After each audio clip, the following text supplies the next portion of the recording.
Dani Carvajal yoksa Trent Alexander-Arnold? Real Madrid'in müdafiəsinin sağ cinahında bu futbolçulardan hansı çıxış etməlidir? Sizin fikirlərinizi öyrənmək mənim üçün çox maraqlı olardı. Mənim fikrimə gəldikdə isə mən belə düşünürəm.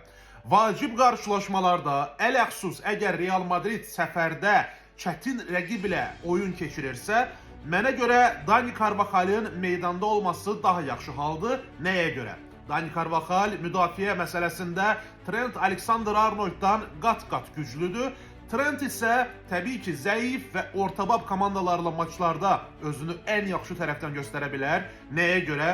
Çünki hətta bəzi yarım müdafiəçilərdən də yaxşı səviyyədə ötürmə vermək qabiliyyətinə malikdir. Eyni zamanda onun uzaqdan zərbələri və təbii ki, standart vəziyyətləri necə lazımdır şəkildə yerinə yetirmək xüsusiyyətini qeyd etmək lazımdır.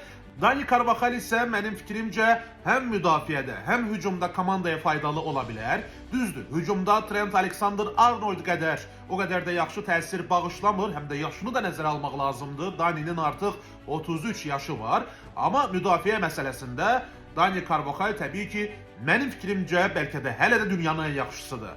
Çünki həm müdafiədə öz mövqeyini düzgün seçir, həm rəqib futbolçuların ara ötürmələr cəhdi ilə cərimə meydançasına daxil olmasının qarşısını alır və eyni zamanda lazım gələndə Dani hücuma da dəstək verə bilir. Əvvəlki illərlə müqayisədə bu daha az təbii ki, gözə çarpa bilər, amma yenə də Dani Carvajal bugün də, hətta ağır zədədən sonra belə mən düşünürəm ki, öz mövqeyinin ən yaxşılarından biri ola bilər.